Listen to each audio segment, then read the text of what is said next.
Mathieu Ricard, est-il nécessaire de vous présenter encore? Vous êtes moine bouddhiste, vous êtes interprète pour le Dalai Lama, photographe, écrivain, une personnalité médiatique très connue. Comment cela a-t-il commencé? Comment est-ce qu'un petit garçon élevé par un papa philosophe et athée se retrouve-t-il un beau jour dans un monastère tibétain? Mystère et boule de gomme. Expliquez-moi quand même. Alors, dans mon adolescence, ma mère, Yann Le Toumlin, et mon oncle, son frère, qui était un explorateur qui a fait le tour du monde en solitaire sur un bateau à voile, s'intéressaient beaucoup à la spiritualité. Donc on lisait les maîtres, les mystiques chrétiens, Maître Eckhart, le soufisme, etc. etc. Mais c'était, disons, une connaissance livresque. Il n'y avait pas de pratique.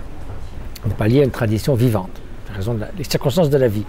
À 20 ans, j'ai vu des documentaires sur tous les grands maîtres tibétains qui avaient fait l'invasion chinoise et qui s'étaient réfugiés en Inde. Et là, je me suis dit, il y a 20 Saint François d'Assise, 20 Socrate, j'y vais. J'y suis allé et j'ai rencontré plusieurs de ces maîtres spirituels, dont un qui m'a beaucoup inspiré. Et pour vous dire la différence, c'est que j'avais eu la chance, effectivement, mon père philosophe, ma mère peintre, à l'Institut Pasteur des scientifiques, je faisais de la musique classique, un oncle explorateur avec des gens fabuleux autour de lui, de voir des gens qui avaient des génies particuliers, mais on vous preniez 100 jardiniers et 100 philosophes ou scientifiques, vous avez la même proportion de gens extrêmement chaleureux et sympathiques et de gens un peu plus difficiles, pour le moins qu'on puisse dire. Il n'y avait pas de corrélation évidente, j'étais un peu décontenancé par ça. Or, un sage, un homme, une femme qui a une personne de sagesse et de compassion, on ne peut pas dire c'est un grand maître spirituel, mais qu'est-ce qu'il est grincheux et qu'est-ce qu'il est jaloux, ça ne marche pas. Ça ne va pas, il faut que le messager soit le message. Alors pour revenir à votre dernier livre, Plaidoyer pour l'altruisme, qui est très dense, 900 pages, est-ce que c'est un livre pour le grand public? Oui, j'espère, parce que les thèses qu'il défend, c'est que l'altruisme véritable existe, et il faut le montrer scientifiquement parce qu'il y a des gens qui en doutaient, et nombre de philosophes et même de psychologues en doutaient.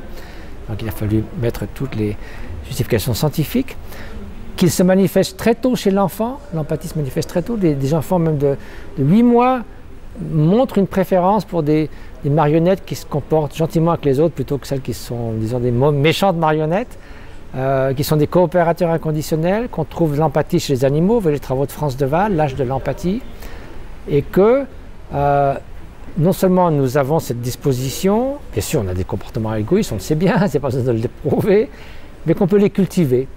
Et si on peut les cultiver individuellement, on peut se dire oui, c'est bien, mais ça ne suffit pas. Il faut une articulation pour un changement de culture. Mais qu'est-ce que c'est l'altruisme vraiment? L'altruisme, c'est une motivation. Ce n'est pas seulement des comportements, parce que ça peut être des simulacres. On peut agir de façon bénéfique, avec une façon intéressée, calculatrice. Motivation, être concerné, d'abord accorder de la valeur à l'autre. Si on dévalorise l'autre, on s'en fiche de son sort. Accorder de la valeur à l'autre, on est concerné par son sort. Si on est concerné par son sort, s'il va bien, on veut qu'il continue à aller bien, et s'il souffre, on veut qu'il ne souffre plus. C'est une motivation dont le but est le bien de l'autre. Maintenant, comme un effet secondaire, vous pouvez vous sentir bien d'avoir aidé l'autre, il n'y a rien de mal à ça, ça n'enlève pas le caractère altruiste de la motivation. Si vous faisiez ça que pour ça, bien sûr, ça serait égoïste. Mais si vous vous sentez bien, tant mieux, c'est un double bénéfice. Donc l'altruisme véritable est une motivation, on peut la cultiver, il existe, ce qui veut dire que sur le plan individuel, les neurosciences et l'épigénétique montrent qu'on peut le cultiver. Bon, ça suffirait peut-être pas pour changer la société. Fort heureusement, il y a une branche très importante de l'évolution qui est l'évolution des cultures. Vous voyez, les gènes changent très lentement. Pour avoir des gènes altruistes dans l'humanité, il faudrait peut-être 10 000 ans. Mais les cultures changent beaucoup plus vite. Aussi un mécanisme de sélection darwinienne, mais un groupe d'altruistes qui coopèrent, par exemple, à un but commun, ils ont un avantage sélectif important sur un groupe d'égoïstes qui n'arrêtent pas de compétition les uns avec les autres. Donc il y a déjà ça, donc on peut changer de culture. Les cultures changent, ça on l'a montré, c'est cumulatif de génération en génération, il y a un effet d'apprentissage, il y a un effet d'imitation, et donc ça, l'un avec l'autre, les individus changent les cultures changent les individus, ils se façonnent mutuellement. Et là, on peut voir qu'on peut envisager une société plus solidaire, qui met davantage l'accent sur la coopération, sur la compétition. Vous savez, au sein de l'éducation, un apprentissage coopératif est beaucoup plus efficace que la compétition. Au sein d'une entreprise, nombre d'économistes ont montré qu'il faut une coopération inconditionnelle au sein d'une entreprise, partage parfait de l'information, que les gens s'entraident. C'est ça la prospérité de l'entreprise.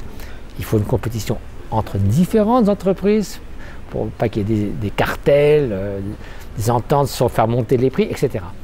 Mais les entreprises où on favorise les rivalités et la compétition, ça s'est montré être délétère et nuisible à la prospérité de l'entreprise. Donc tout ça fait que, si vous voulez, on se rend compte qu'à notre époque, pour faire relever les défis de notre temps, il faut davantage de coopération. Et ça, c'est en gros l'altruisme. Donc le court terme de l'économie, il faut une économie positive, qui tienne pas seulement pour avoir des bonus à la fin de l'année, mais pour faire en sorte de maximiser la prospérité des gens maintenant. Il faut, au niveau du moyen terme d'une génération, d'une famille, favoriser l'épanouissement des gens. Si les gens ne sont pas heureux dans un pays riche et puissant, à quoi ça sert? Donc le bien-être. Et bien sûr, défi ultime, celui des générations à venir, parce qu'on ne sera pas là. Donc il faut une bonne dose d'altruisme pour changer un peu nos comportements, de sorte qu'on ne sacrifie pas la planète de ceux qui vont se venir. Donc on peut être concerné par nos petits-enfants, arrière-petits-enfants. À un moment donné, on met une sorte de... Ça s'évanouit dans le vague, mais ces êtres, ils vont exister. On ne sait pas vraiment ce qu'ils aimeront et n'aimeront pas, mais on est sûr qu'ils ne voudront pas de l'eau empoisonnée, des épidémies à cause du réchauffement climatique et des maladies sensibles au climat. Il y a beaucoup de choses qu'ils ne voudront pas pour sûr. Une atmosphère polluée et des océans déserts.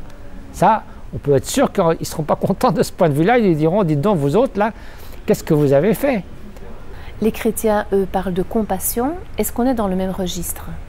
Alors, bon, techniquement, vous savez, moi, à la fois le bon langage bouddhiste et de la psychologie se rejoint très bien sur ces définitions. Donc, bon, à un moment donné, il faut définir des mots et il peut y avoir des différences. Pour la psychologie et le bouddhisme, l'altruisme, c'est une motivation dont le but ultime est de faire le bien de l'autre. Okay. L'empathie, c'est quelque chose de différent. On parle beaucoup d'empathie, il faut être empathique. L'empathie, c'est beaucoup plus spécifique. C'est une résonance affective. Vous entrez en résonance avec l'autre, si l'autre est joyeux, vous sentez joyeux, si l'autre souffre, vous souffrez de sa souffrance. C'est tout. C'est une sorte de signal d'alarme qui vous renseigne sur l'état de l'autre. Parce que si vous n'êtes pas renseigné sur l'état de l'autre, vous ne pouvez pas être concerné par lui. Rousseau disait, Jean-Jacques Rousseau, le riche ne sait pas s'imaginer pauvre.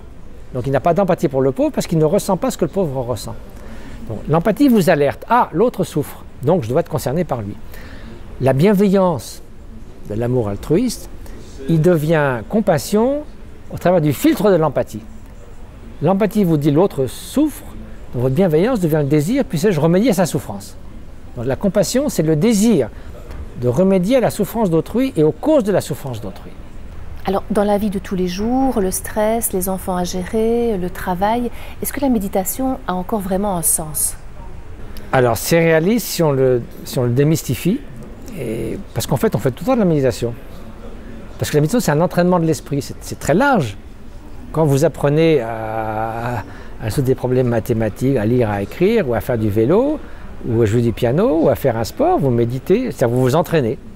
Là, vous entraînez à une capacité physique, ou à la faculté de lire et écrire. Mais pourquoi, par quel mystère, est-ce que l'attention, la vigilance, l'équilibre émotionnel, la bienveillance ne pourraient pas être entraînés? Il n'y a pas de raison. Et pourquoi, en plus, serait-elle à leur niveau optimal dès le départ? Alors là, ça n'a pas de sens. C'est absurde. Donc, on sait qu'on a un potentiel, tout le monde a un potentiel de sollicitude, de solidarité, jusqu'à un certain point. Ce n'est pas le même chez tout le monde, on n'a pas la même ligne de base. Mais ce qu'on sait pour sûr, c'est quel que soit votre point de départ, tout comme vous entraînez pour courir un marathon ou pour peut-être au moins courir 5 km, vous avez une marge de manœuvre. Et cette marge de manœuvre, c'est l'entraînement. L'entraînement, c'est la méditation. Entraînement de l'esprit, et ce n'est pas de l'entraînement physique. Voilà, c'est toute la différence. Mais c'est régulièrement pratiquer quelque chose, comme on fait des gammes de piano. Là, vous pratiquez la bienveillance. Et ça change subjectivement. Et les neurosciences vous diront, au bout de 3 semaines, on voit déjà des traces dans le cerveau d'une neuroplasticité, des connexions renforcées, des connexions en plus grand nombre. Dans certaines zones du cerveau, jusqu'à 10 000 nouveaux neurones par jour. Il se passe quelque chose. Mais où commencer pratiquement? Où commencer? Alors, les gens vous disent qu'ils n'ont pas le temps. Pourtant, maintenant, on prend du temps pour faire des exercices physiques. On sait que c'est bon pour la santé. Et la plupart des gens font du jogging, ils vont aller dans un gymnase, et on dit 20 minutes par jour, 5 fois par semaine. On essaie de... Parce qu'on sait que c'est bien, on voit les avantages. Imaginez qu'un entraînement mental pour un esprit sain, optimal, vis-à-vis de vous-même, vis-à-vis des autres, 20 minutes par jour, 10 minutes par jour, ça change les 23 heures, 50 minutes qui restent. C'est pas mal comme investissement, y compris votre sommeil et vos relations humaines. Si les gens se plaignent des relations humaines, ils sont en conflit avec ceux au travail, dans la famille, si on pouvait améliorer un petit peu ça grâce à cet entraînement. J'ai un ami qui travaille à Google et qui est passionné par la processus de la méditation. C'est un des premiers travailleurs de Google, donc il n'a pas besoin de gagner sa vie, il est millionnaire. Il s'est dit, je vais apprendre ça. Il s'appelle Meng, il a fait publier un livre qui va sortir en français en avril. Il a dit un truc qu'au début, je me dis, mais ça va, tu rigoles. 10 secondes toutes les heures. Qui peut dire qu'il n'a pas 10 secondes toutes les heures? Qu'est-ce qu'il fait pendant 10 secondes? Il vous arrêtez, vous regardez autour de vous. Voilà, je vois notre ami caméraman. Il me dit, puisse-t-il être heureux? Puisse-t-il être en sécurité? Puissent vos enfants s'épanouir dans l'existence? Bon, vous n'avez pas à sauter en couche, non, je vous aime, je fais ça dans le métro et vous dire, il est timbré. Mais très tranquillement, 10 secondes toutes les heures, faites ça. De façon surprenante, ça change le parfum de votre journée. Ça met en route une sorte de mouvement, de mentalité, de vision des choses qui semble anodine, mais qui en fait change votre attitude. Et ça marche très bien. Il a reçu beaucoup de lettres de gratitude. Autre chose, on demande à des personnes de faire soit 5 actes de gentillesse, 1 par jour pendant 5 jours de la semaine, ou 5 en une seule journée. Okay? Et on voit la différence au bout de 15 jours sur leurs affects positifs. Grosse différence. 1 par jour, bon, c'est pas grand-chose, vous faites ça en passant, ça pas d'impact. 5 par jour, il faut le faire. Vous réveillez le matin en disant, je vais faire 5 actes de gentillesse dans la journée, il faut mettre dans un état d'esprit différent. Et il s'avère que ça déclenche quelque chose en vous qui se perpétue plus longtemps que cette journée. Et cela, au bout de 15 jours, il manifeste des affects positifs bien plus considérables et des comportements prosociaux meilleurs. Donc, ça, c'est des choses relativement simples et que nous pouvons tous faire. Et pourquoi on a de l'enthousiasme pour faire quelque chose? Parce qu'on en entrevoit les bienfaits. Sinon, à quoi bon? Si c'est pour s'embêter, avoir des trucs inutiles, au bout de 3 mois, c'est de la frime, ça ne vaut pas le coup. On fait ça pour l'exercice physique, il faut faire ça aussi pour la santé mentale. Et la méditation serait-elle à mettre en place dès la maternelle? Bien sûr, de façon laïque, séculière. Je veux dire, si on vous dit on va enseigner la méditation dans les écoles, alors laissez faire ça aux États-Unis où il y a beaucoup de fondamentalistes chrétiens, ils ne vont pas accepter le truc. Mais quels parents ne voudraient pas qu'on leur dise, voilà, on va cultiver l'intelligence émotionnelle? Ah ben bien sûr, votre enfant est distrait tout le temps, on va lui apprendre l'attention soutenue. Ah ben formidable! Votre enfant n'arrête pas de se bagarrer, on va lui apprendre un peu plus de sociabilité, de bienveillance. Les parents, ils sont partants à 100%.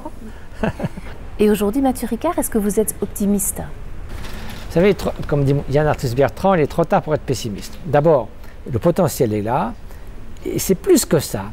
Vous voyez, des fois, dans la sélection, dans l'évolution, il y a une force sélective, hein, il y a une pression sélective pour s'adapter à des nouvelles conditions. Le monde fait face à des conditions nouvelles. C'est la première fois que l'homme a un impact majeur sur la planète. Nous sommes passés dans l'anthropocène. Nous pouvons dévaster la planète. Et nous avons le pouvoir de le faire. Donc c'est un phénomène nouveau. C'est la première fois dans l'histoire de l'humanité.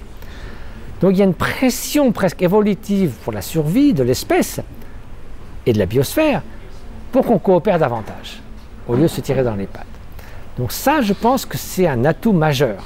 Parce que l'altruisme et la coopération n'est plus un luxe, c'est une nécessité. Donc il faut oser le dire, il faut oser le montrer scientifiquement, il faut oser dire qu'on peut l'apprendre à l'école, il faut oser dire qu'il peut y avoir une économie altruiste.